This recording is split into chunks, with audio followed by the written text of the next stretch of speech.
በዘመቻ ዱዱላ ኢትዮጵያውያን ስደተኞች ተጨንቀዋል። ሰላም ጤና ይስጥልን ውድ የኢትዮ ፎከስ ሚዲያ ተከታታዮች፣ የዕለቱን ዜና ይዘንላችሁ ቀርበናል። ቻናላችንን ላይክ፣ ሼር፣ ሰብስክራይብ በማድረግ ቤተሰብ ይሁኑ።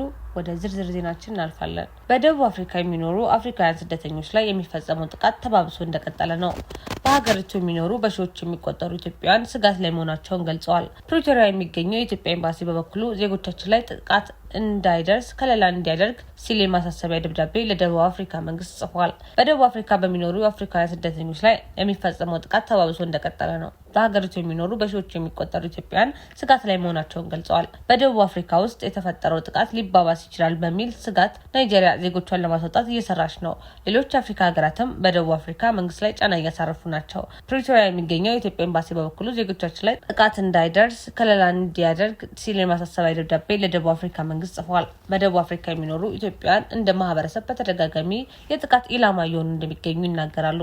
የዘንድሮ ደግሞ የከፋ ነው። ከቤትም መውጣት አልቻልንም፣ ስራ መስራት አልቻልንም እያሉ ስጋታቸውን እየገለጹ ነው። ንብረታቸውን በየጊዜው በጥቃት አድራሾች እንደሚወድም እንደሚዘረፍ እንዲሁም መጤዎች የሚል ቅጥያ ተሰይመው በጥቃት ቡድኖች ያለማቋረጥ ማዋከብ እንደሚደርስባቸው ተናግረዋል።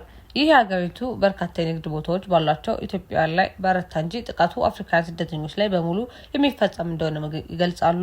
በደቡብ አፍሪካ ኦፕሬሽን ዱዱላ ወይም ዘመቻ ዱዱላ በመባል የሚታወቀው የደቡብ አፍሪካ ብሔርተኛና ጸረ ስደተኛ ቡድን በቅርቡ ስደተኛ ህጻናትና አሳዳጊዎች ላይ ያነጣጠረ ዘመቻ መክፈቱ ተሰምቷል። ህጻናቱ የደቡብ አፍሪካ ህጻናትን የትምህርት ቦታ ይወስዳሉ፣ ለሀገሬው በቂ የትምህርት ቤት ምደባ የለም ሲል ስደተኛ ህጻናት ከመንግስት ትምህርት ቤቶች እንዲገለሉ ጠይቋል።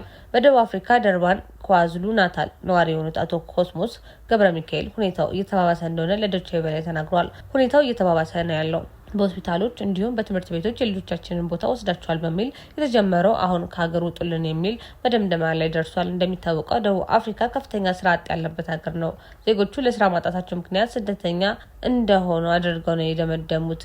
በሀገሪቱ የሚካሄደው ምርጫ የደረሰ በመሆኑ ፖለቲከኞች ይህንን አጋጣሚ በመጠቀም ይህንን ስራ አጥ ህብረተሰብ እንዲህ እያሉ እየነገሩት በመሆኑ ዛሬን ጨምሮ ካለፉት 3 እና 4 ሳምንታት ጀምሮ ደርባን ከተማ ላይ ያለው የውጭ ሀገር ዜጎች ሱቆች በሙሉ ዘግተዋል። የደቡብ አፍሪካ መንግስት ዝምታ ጥቃቱን አባብሶታል። ኦፕሬሽን ዱዱላ ወይም ዘመቻ ዱዱላ በሀገሪቱ ውስጥ በሚገኙ የውጭ ዜጎች በግብር ከፋዮች ገንዘብ የሚንቀሳቀስ ሆስፒታልን ብሎም ተቋማትን መጠቀም አይችሉም ሲሉ የተቋማትን በር እንደሚዘጋም ታውቋል። አቶ ኮስሞስ እንደሚሉት የደቡብ አፍሪካ መንግስት ነገሩን እያየ ዝም ማለቱ ሁኔታውን ወደ አስከፊ ሁኔታ እንዲባባስ አድርጎታል። ለጥቃቱ መባባስ ዋና ምክንያት ደግሞ የመንግስት ዝምታ ነው። የደቡብ አፍሪካ መንግስት ይህንን ጥቃት ለማስቆም እስካሁን የወሰደው እርምጃ የለም። የደቡብ አፍሪካ ፕሬዝዳንት ሲሪል ራማፎዛ የጸጥታ አካላት ይህንን ጥቃት እንዲያስቆሙ ትዕዛዝ አስተላልፈው ነበር። ይሁንና የጸጥታ አካላት እንዲሁም የአካባቢ አስተዳደራት እስካሁን ምንም አይነት እርምጃ አልወሰዱም። ጥቃቱ ሲፈጸምም ከበላይ ትዕዛዝ አልተላለፈልንም ሲሉ ነገሩን እንዳላየ ነው የሚያልፉት። ይህንን በአፍሪካውያን የውጭ ዜጎች ላይ ያነጣጠረ ጥቃት በተመለከተ ኢትዮጵያውያንን ጨምሮ ጥቃት የሚደርስባቸው ዜጎች መንግስታት ምን አይነት እርምጃ እየወሰዱ ነው? በፕሪቶሪያ ደቡብ አፍሪካ የሚገኘው የኢትዮጵያ ኤምባሲ ደረጃ መግለጫ ማውጣቱን አውቃለሁ። እንደሰማሁት ቦትስዋና፣ ናይጄሪያና ታንዛኒያ ጠንካራ እርምጃ ለመውሰድ እየሰሩ ነው። እነዚህ ሀገራት ደቡብ አፍሪካ ውስጥ ያላቸው ዜጎች በጣም አነስተኛ ቁጥር ነው። ነገር ግን ለምሳሌ ቦትስዋና ለደቡብ አፍሪካ የሚታስተላልፈውን ኤሌክትሪክ ኃይል ለማስቆም እንዲሁም ድንበሯን ለመዝጋት የወሰነችበት ሁኔታ አለ። ታንዛኒያ በሀገሯ ያለው የደቡብ አፍሪካ ዜጎችን የምታባረርበት ሁኔታ እንዲሁም የናይጄሪያ መንግስት በፓርላማ ደረጃ ፕሬዝዳንቱ አስቸኳይ እርምጃ እንዲወስድ ጫና እያደረገ ነው። በሌላ በኩል የናይጄሪያ መንግስት ወደ ሀገራቸው ለመመለስ የሚፈልጉ ዜጎቹን ከደቡብ አፍሪካ ለማስወጣት ስራውን ጀምሯል። ሞዛምቢክን ጨምሮ ብዙ የአፍሪካ ሀገራት መግለጫ ወጥተዋል። ሞዛምቢክ ድንበሯን እስከ መዝጋት ለመድረስ እየሰራች መሆኗንም ተሰምቷል።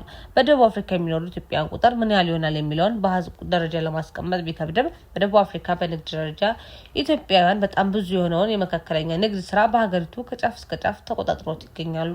በደቡብ አፍሪካ የሚኖሩ የውጭ ሀገር ዜጎች መካከል ኢትዮጵያውያን በርካታ የንግድ ድርጅቶች እያንቀሳቀሱ ያሉት አቶ ኮስሞስ ቢሆንም ከማህበረሰቡ ጋር ባለመቀላቀላችን ይህን አይነት ከፍተኛ አደጋ ሲደርስ ጉዳቱ አነስ ያለ እንኳን እንዳይሆን ያደርገዋል ብለዋል። 15 እና ከ20 ዓመታት በላይ በደቡብ አፍሪካ የሚኖሩ ኢትዮጵያውያን አብዛኞቹ ወደ ሀገራቸው መመለስ ቢፈልጉም ቤተሰቦቻቸውን ይዘው ኢትዮጵያ ውስጥ መኖሪያ ልጆቻቸውን ትምህርት ቤት ለማስገባትም ሊደርስብን ይችላል ያሉትን ችግር በመፍራት አሁንም እዚያ በደቡብ አፍሪካ ለመሆን እንደተገደዱ ተናግረዋል።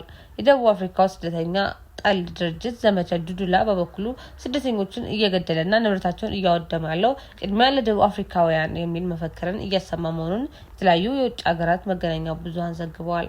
የዕለቱ ዜና ይህን ይመስል ነበር። በሰላም ዋሉ።